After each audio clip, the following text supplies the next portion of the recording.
Title: Alice's Adventures in Wonderland. Author: Lewis Carroll. Chapter I. Down the Rabbit Hole. Alice was beginning to get very tired of sitting by her sister on the bank, and of having nothing to do. Once or twice she had peeped into the book her sister was reading, but it had no pictures or conversations in it. "And what is the use of a book," thought Alice, "without pictures or conversations?" So she was considering in her own mind as well as she could, for the hot day made her feel very sleepy and stupid, whether the pleasure of making a daisy chain would be worth the trouble of getting up and picking the daisies, when suddenly a white rabbit with pink eyes ran close by her. There was nothing so very remarkable in that, nor did Alice think it so very much out of the way to hear the rabbit say to itself, oh dear, I shall be late." When she thought it over afterwards, it occurred to her that she ought to have wondered at this. But at the time it all seemed quite natural.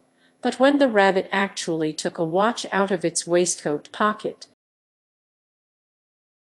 and looked at it, and then hurried on, Alice started to her feet, for it flashed across her mind that she had never before seen a rabbit with either a waistcoat pocket or a watch to take out of it, and burning with curiosity, she ran across the field after it, and fortunately was just in time to see it pop down a large rabbit hole under the hedge. In another moment down went Alice after it, never once considering how in the world she was to get out again. The rabbit hole went straight on like a tunnel for some way, and then dipped suddenly down, so suddenly that Alice had not a moment to think about stopping herself before she found herself falling down a very deep well. Either the well was very deep, or she fell very slowly, for she had plenty of time as she went down to look about her, and to wonder what was going to happen next. First, she tried to look down and make out what she was coming to, but it was too dark to see anything. Then she looked at the sides of the well and noticed that they were filled with cupboards and bookshelves. Here and there she saw maps and pictures hung upon pegs. She took down a jar from one of the shelves as she passed. It was labeled orange marmalade, but to her great disappointment it was empty. She did not like to drop the jar for fear of killing somebody underneath, so managed to put it into one of the cupboards as she fell past it. Well, thought Alice to herself, after such a fall as this, I shall think nothing of tumbling downstairs. How brave they'll all think me at home. Why, I wouldn't say anything about it, even if I fell off the top of the house, which was very likely true. Down, down, down. Would the fall never come to an end? I wonder how many miles I've fallen by this time, she said aloud. I must be getting somewhere near the center of the earth. Let me see. That would be 4,000 miles down, I think, for you see, Alice had learnt several things of this sort in her lessons in the schoolroom. And though this was not a very good opportunity for showing off her knowledge, as there was no one to listen to her, still it was good practice to say it over. Yes, that's about the right distance, but then I wonder what latitude or longitude I've got to. Alice had no idea what latitude was, or longitude either, but thought they were nice grand words to say. Presently she began again. I wonder if I shall fall right through the earth. How funny it'll seem to come out among the people that walk with their heads downward, the antipathies." I think she was rather glad there was no one listening this time, as it didn't sound at all the right word, but I shall have to ask them what the name of the country is. "You number, please, Mom. Is this New Zealand or Australia?" And she tried to curtsy as she spoke. "Fancy curtsying as you're falling through the air. Do you think you could manage it? And what an ignorant little girl shall think me for asking. No, it'll never do to ask. Perhaps I shall see it written up somewhere." Down, down, down. There was nothing else to do, so Alice soon began talking again. "Dinah'll miss me very much tonight, I should think." Dinah was the cat. "I hope they'll remember her saucer of milk at tea time." "Dinah, my dear, I wish you were down here with me. There are no mice in the air, I'm afraid, but you might catch a bat. And that's very like a mouse, you know. But do cats eat bats, I wonder?" And here Alice began to get rather sleepy, and went on saying to herself, in a dreamy sort of way, "Do cats eat bats? Do cats eat bats? And sometimes, do bats eat cats?" For, you see, as she could answer either question, it didn't much matter which way she put it. She felt that she was dozing off, and had just begun to dream that she was walking hand in hand with Dinah, and saying to her very earnestly, "Now, Dinah, tell me the truth. Did you ever eat a bat?" When suddenly, thump, thump, down she came upon a heap of sticks and dry leaves, and the fall was over. Alice was not a bit hurt, and she jumped up onto her feet in a moment. She looked up, but it was all dark overhead. Before her was another long passage, and the white rabbit was still in sight, hurrying down it.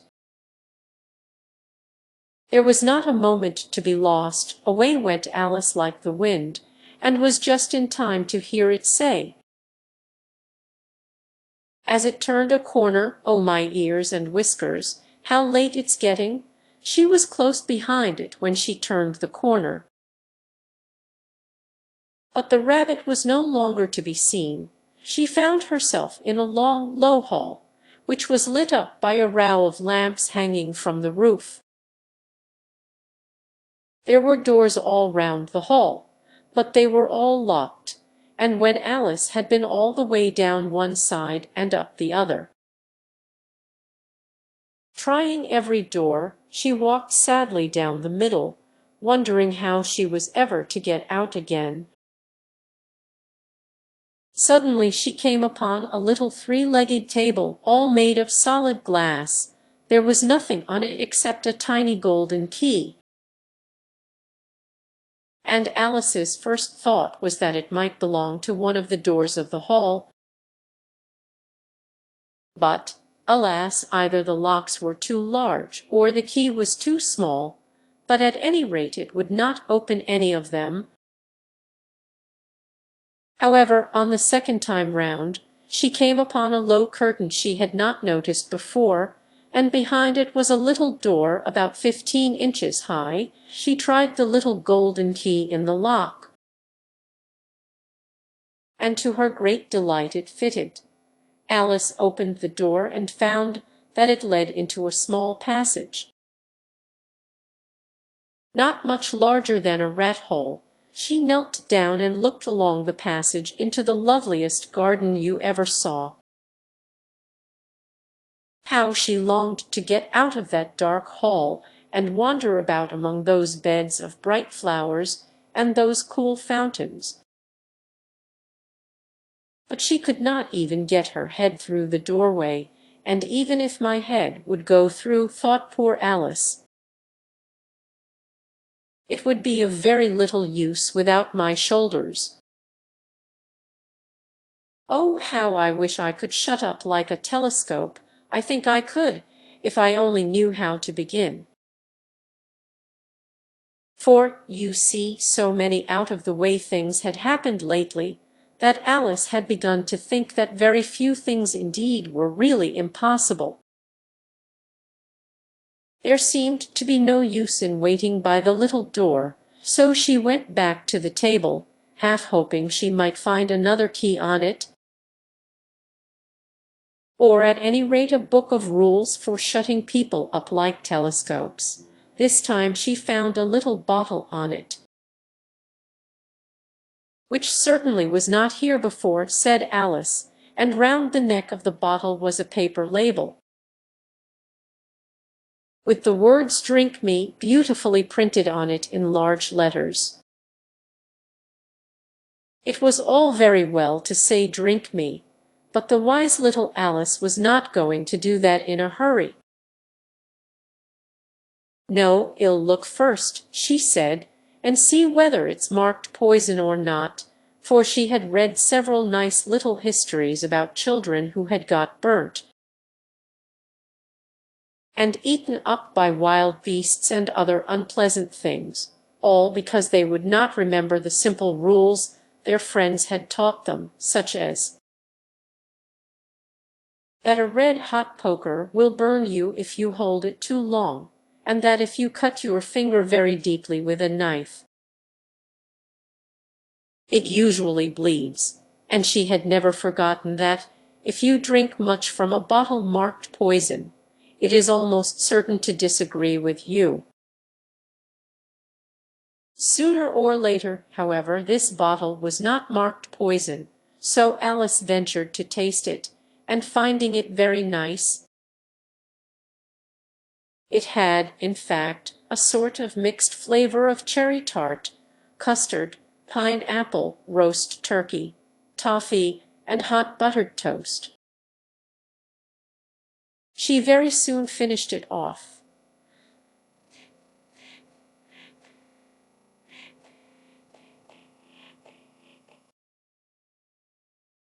"What a curious feeling," said Alice. "I must be shutting up like a telescope." And so it was indeed. She was now only 10 inches high, and her face brightened up at the thought that she was now the right size for going through the little door into that lovely garden. First, however, she waited for a few minutes to see if she was going to shrink any further. She felt a little nervous about this.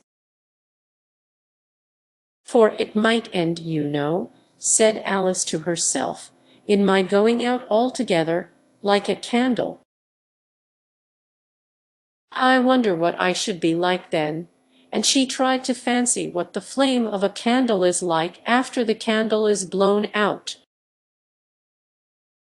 for she could not remember ever having seen such a thing.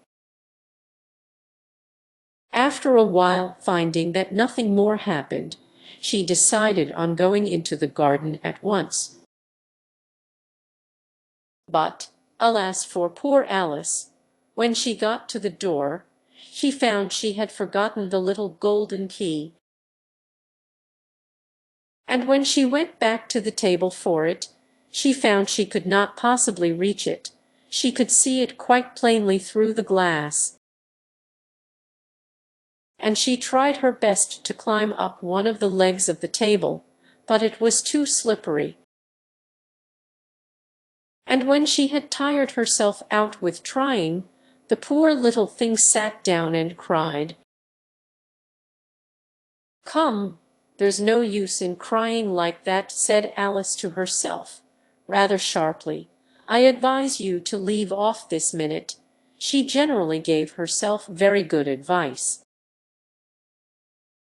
though she very seldom followed it, and sometimes she scolded herself so severely as to bring tears into her eyes. And once she remembered trying to box her own ears for having cheated herself in a game of croquet she was playing against herself.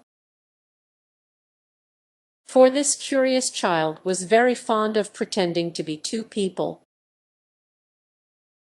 But it's no use now, thought poor Alice, to pretend to be two people. Why, there's hardly enough of me left to make one respectable person. Soon her eye fell on a little glass box that was lying under the table. She opened it, and found in it a very small cake, on which the words "Eat me" were beautifully marked in currants. "Well, I'll eat it," said Alice, "and if it makes me grow larger, I can reach the key. And if it makes me grow smaller, I can creep under the door, so either way I'll get into the garden, and I don't care which happens." She ate a little bit, and said anxiously to herself, "Which way?" holding her hand on the top of her head to feel which way it was growing. And she was quite surprised to find that she remained the same size, to be sure. This generally happens when one eats cake. But Alice had got so much into the way of expecting nothing but out-of-the-way things to happen, that it seemed quite dull and stupid for life to go on in the common way. So she set to work, and very soon finished off the cake. Chapter II. The Pool of Tears. "Curiouser and curiouser," cried Alice. She was so much surprised that for the moment she quite forgot how to speak good English. "Now I'm opening out like the largest telescope that ever was. Goodbye, feet," for when she looked down at her feet, they seemed to be almost out of sight. They were getting so far off. "Oh, my poor little feet! I wonder who will put on your shoes and stockings for you now, dears? I'm sure I shan't be able. I shall be a great deal too far off to trouble myself about you. You must manage the best way you can." "But I must be kind to them," thought Alice, "or perhaps they won't walk the way I want to go. Let me see. I'll give them a new pair of boots every Christmas." And she went on planning to herself how she would manage it. "They must go by the carrier," she thought, "and how funny it'll seem, sending presents to one's own feet, and how odd the directions will look. Alice's right foot, Esquire, hearthrug, near the fender, with Alice's love. Oh dear, what nonsense I'm talking." Just then her head struck against the roof of the hall. In fact, she was now more than 9 feet high. And she at once took up the little golden key and hurried off to the garden door. Poor Alice! It was as much as she could do, lying down on one side, to look through into the garden with one eye. But to get through was more hopeless than ever. She sat down and began to cry again. "You ought to be ashamed of yourself," said Alice. "A great girl like you," she might well say this, "to go on crying in this way. Stop this moment, I tell you." But she went on all the same, shedding gallons of tears, until there was a large pool all round her, about 4 inches deep and reaching half down the hall. After a time she heard a little pattering of feet in the distance, and she hastily dried her eyes to see what was coming. It was the White Rabbit returning, splendidly dressed, with a pair of white kid gloves in one hand and a large fan in the other. He came trotting along in a great hurry. muttering to himself as he came. "Oh, the Duchess, the Duchess! Oh, won't she be savage if I've kept her waiting?" Alice felt so desperate that she was ready to ask help of any one. So, when the rabbit came near her, she began, in a low, timid voice, "If you please, sir." The rabbit started violently, dropped the white kid gloves and the fan, and scurried away into the darkness as hard as he could go. Alice took up the fan and gloves, and, as the hall was very hot, she kept fanning herself all the time she went on talking. "Dear, dear, how queer everything is today, and yesterday things went on just as usual. I wonder if I've been changed in the night. Let me think. Was I the same when I got up this morning? I almost think I can remember feeling a little different. But if I'm not the same, the next question is, who in the world am I? That's the great puzzle."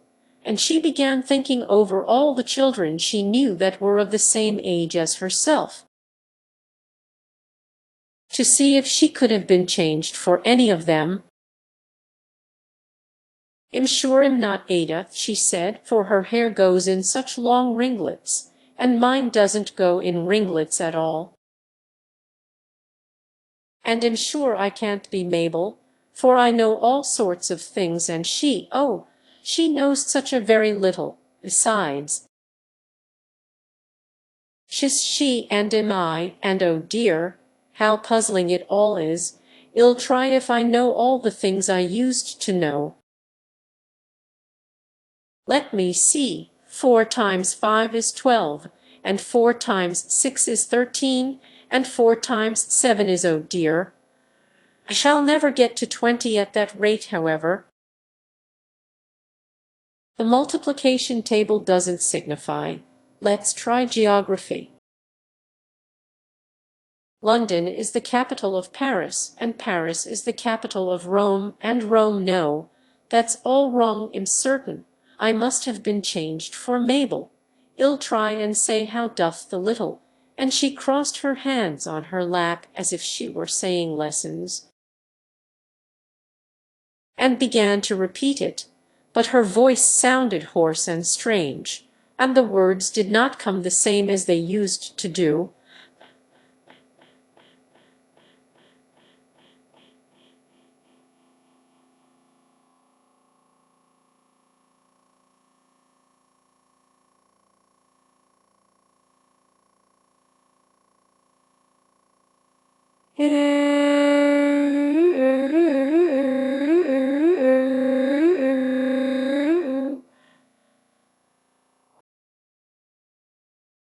How doth the little crocodile improve his shining tail, and pour the waters of the Nile on every golden scale?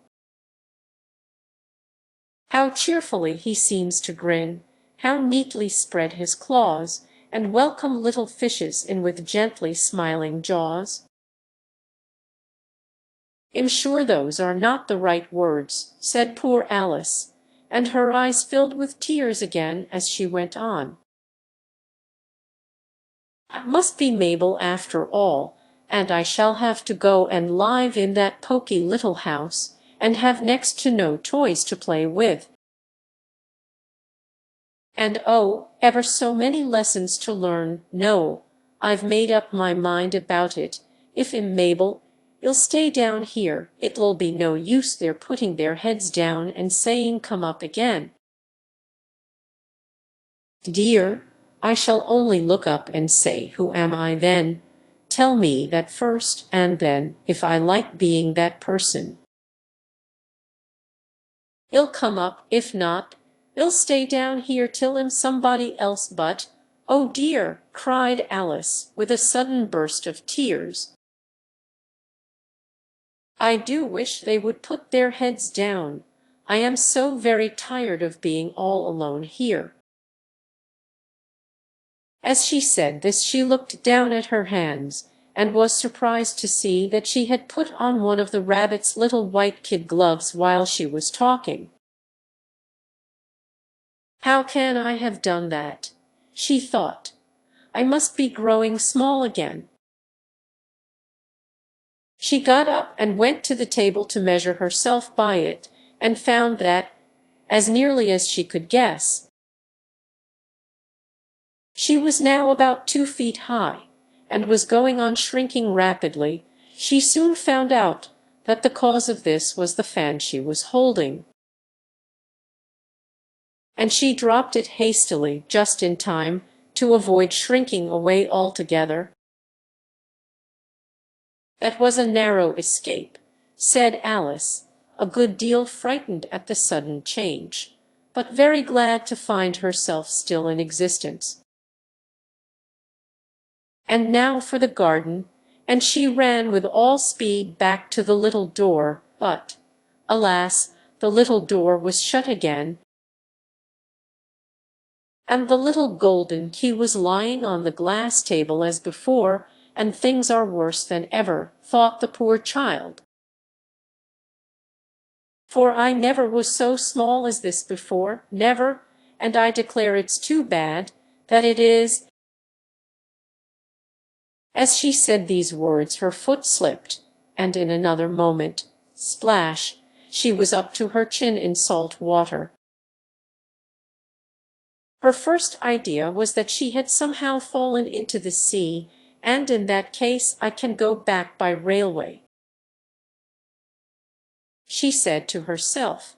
Alice had been to the seaside once in her life, and had come to the general conclusion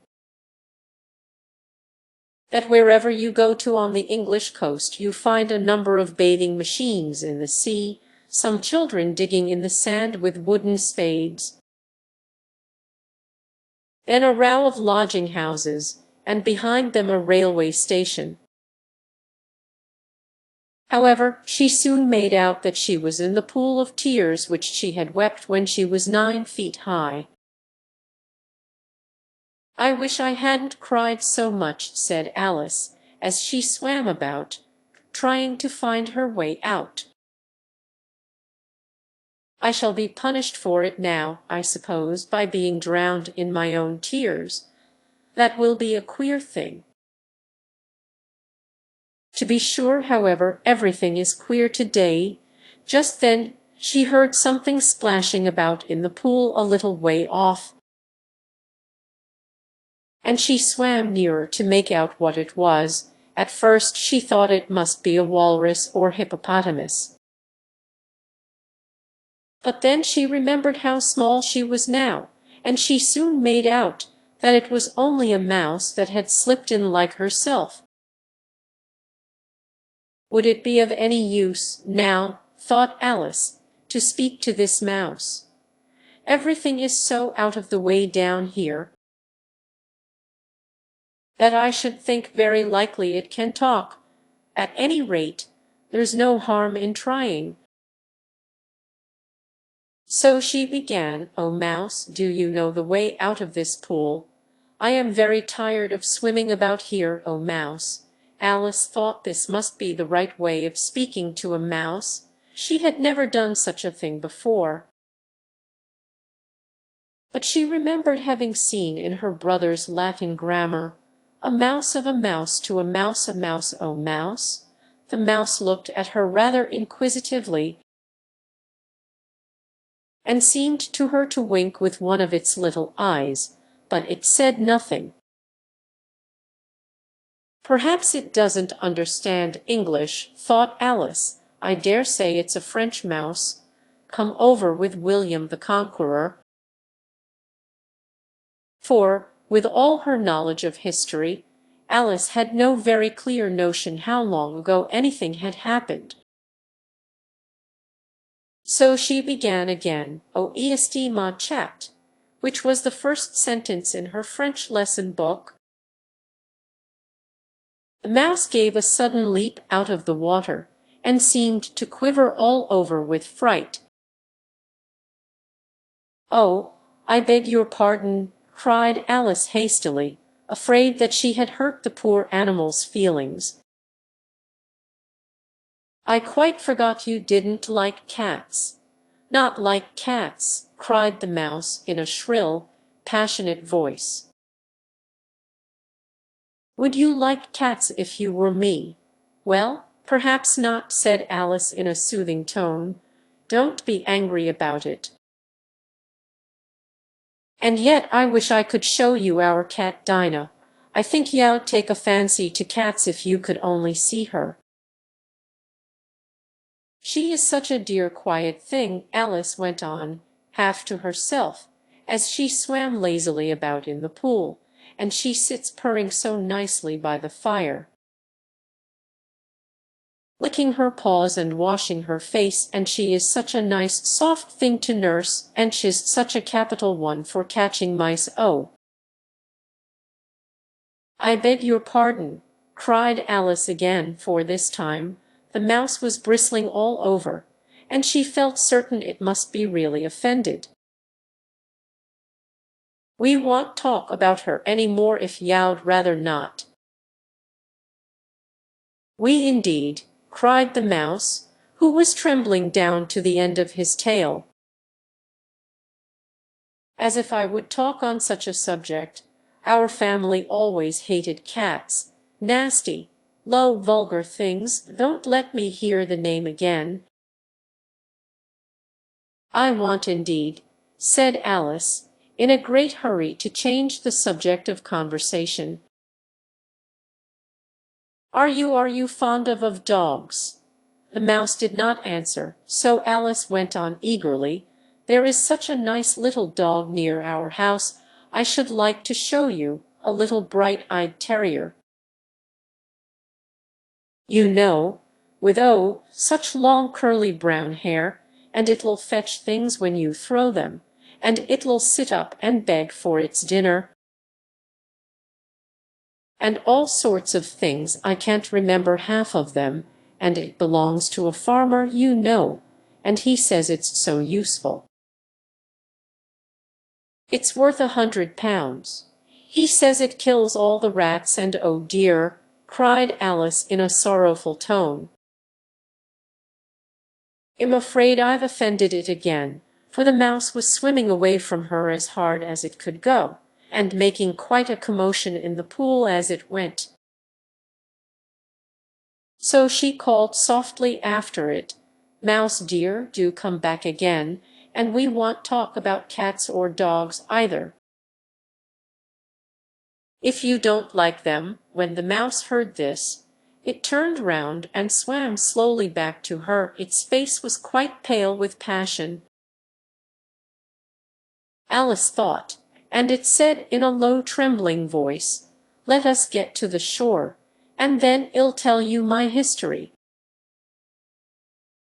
and you'll understand why it is I hate cats and dogs." It was high time to go, for the pool was getting quite crowded with the birds and animals that had fallen into it. There were a duck and a dodo, a lory and an eaglet, and several other curious creatures. Alice led the way, and the whole party swam to the shore. Chapter III. A caucus race and a long tail. They were indeed a queer-looking party that assembled on the bank, the birds with draggled feathers, the animals with their fur clinging close to them, and all dripping wet, cross, and uncomfortable. The first question, of course, was how to get dry again. They had a consultation about this, and after a few minutes it seemed quite natural to Alice to find herself talking familiarly with them, as if she had known them all her life. Indeed, she had quite a long argument with the lory, who at last turned sulky, and would only say, "I am older than you, and must know better," and this Alice would not allow without knowing how old it was. And, as the lory positively refused to tell its age, there was no more to be said. At last the mouse, who seemed to be a person of authority among them, called out, "Sit down, all of you, and listen to me. I'll soon make you dry enough." They all sat down at once, in a large ring, with the mouse in the middle. Alice kept her eyes anxiously fixed on it, for she felt sure she would catch a bad cold if she did not get dry very soon. "Ahem," said the mouse with an important air, "are you all ready? This is the driest thing I know." Silence all round, if you please. William the Conqueror, whose cause was favoured by the Pope, was soon submitted to by the English, who wanted leaders, and had been of late much accustomed to usurpation and conquest. Edwin and Morcar, the Earls of Mercia and Northumbria. "Ugh," said the Lory, with a shiver. "I beg your pardon," said the mouse, frowning, "but very politely did you speak." "Not I," said the Lory hastily. "I thought you did," said the mouse. "I proceed. Edwin and Morcar, the Earls of Mercia and Northumbria, declared for him, and even Stigand, the patriotic Archbishop of Canterbury, found it advisable." "Found what?" said the duck. "Found it," the mouse replied rather crossly. "Of course you know what it means." "I know what it means well enough. When I find a thing," said the duck, "it's generally a frog or a worm." The question is, what did the Archbishop find? The mouse did not notice this question, but hurriedly went on. "Found it advisable to go with Edgar Atheling to meet William and offer him the crown. William's conduct at first was moderate, but the insolence of his Normans— How are you getting on now, my dear?" it continued, turning to Alice as it spoke. "As wet as ever," said Alice in a melancholy tone. "It doesn't seem to dry me at all." "In that case," said the dodo solemnly, rising to its feet, "I move that the meeting adjourn, for the immediate adoption of more energetic remedies." "Speak English," said the eaglet. "I don't know the meaning of half those long words, and, what's more, I don't believe you do either." And the eaglet bent down its head to hide a smile. Some of the other birds tittered audibly. "What I was going to say," said the dodo in an offended tone, "was that the best thing to get us dry would be a caucus race." "What is a caucus race?" said Alice, not that she wanted much to know, but the dodo had paused as if it thought that somebody ought to speak, and no one else seemed inclined to say anything. "Why," said the dodo, "the best way to explain it is to do it.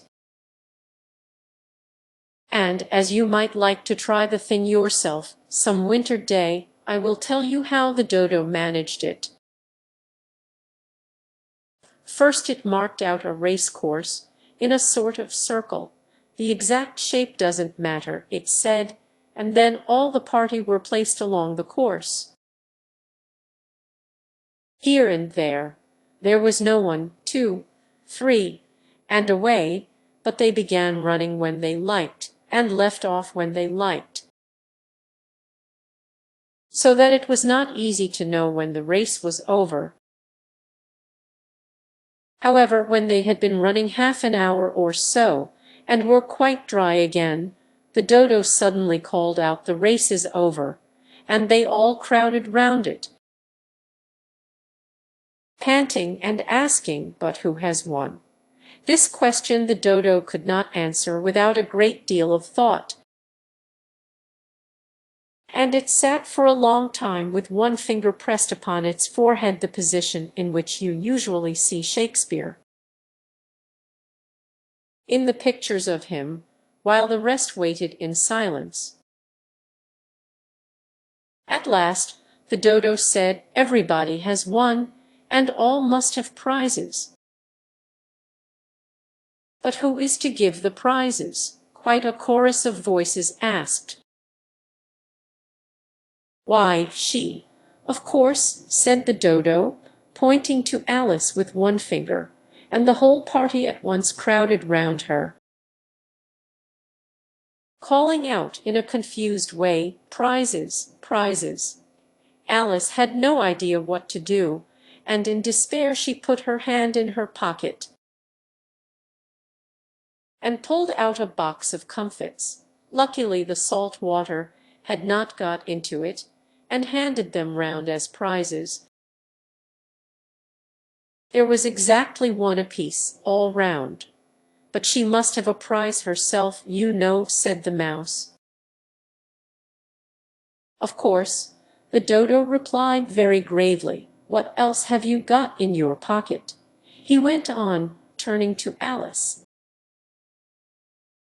"Only a thimble," said Alice sadly. "Hand it over here," said the dodo. Then they all crowded round her once more, while the dodo solemnly presented the thimble, saying, "We beg your acceptance of this elegant thimble." And when it had finished this short speech, they all cheered. Alice thought the whole thing very absurd, but they all looked so grave that she did not dare to laugh. And, as she could not think of anything to say, she simply bowed, and took the thimble, looking as solemn as she could. The next thing was to eat the comfits. This caused some noise and confusion, as the large birds complained that they could not taste theirs, and the small ones choked and had to be patted on the back.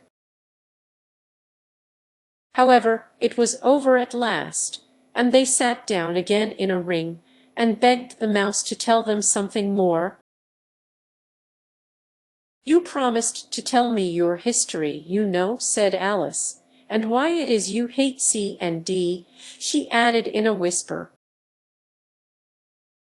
half afraid that it would be offended again. "Mine is a long and a sad tale," said the mouse, turning to Alice and sighing. "It is a long tale, certainly," said Alice, looking down with wonder at the mouse's tail. "But why do you call it sad?" And she kept on puzzling about it while the mouse was speaking, so that her idea of the tale was something like this.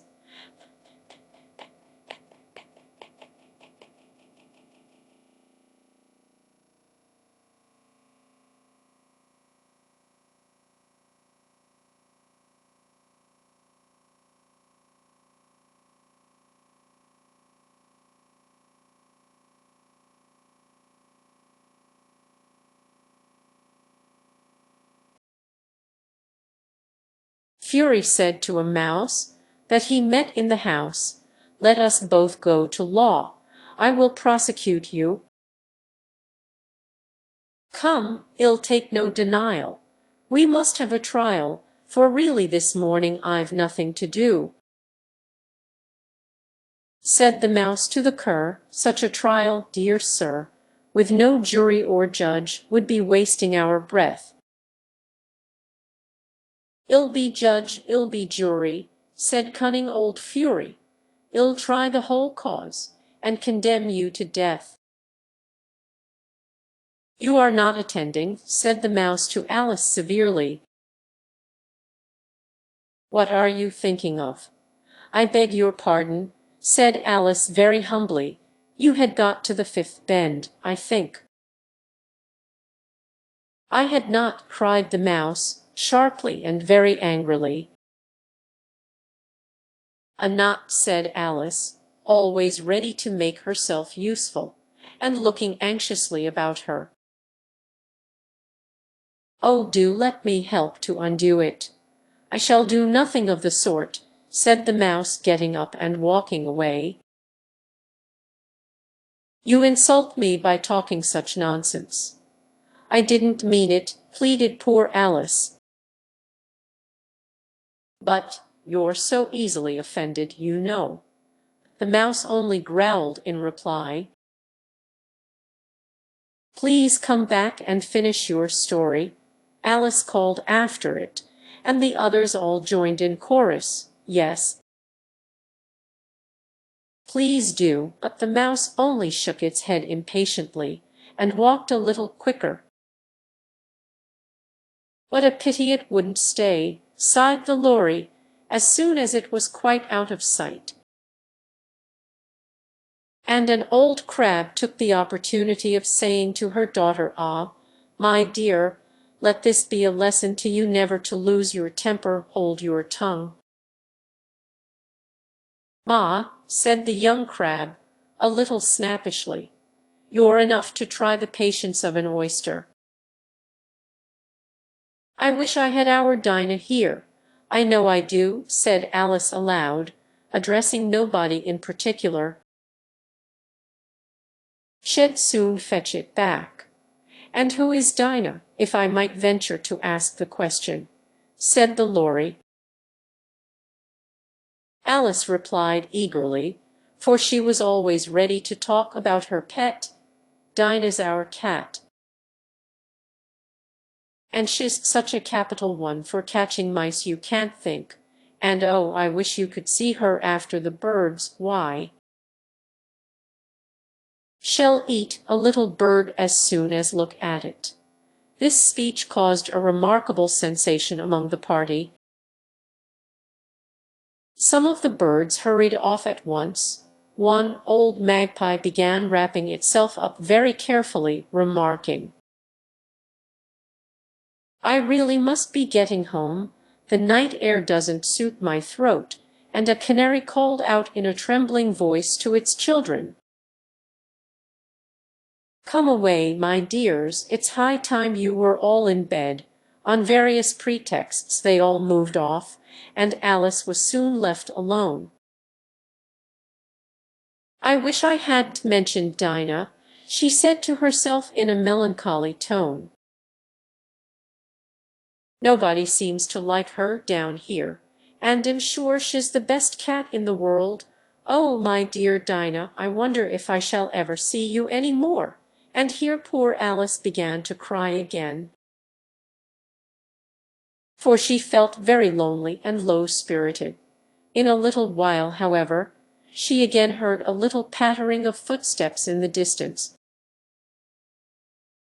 and she looked up eagerly, half hoping that the mouse had changed his mind, and was coming back to finish his story.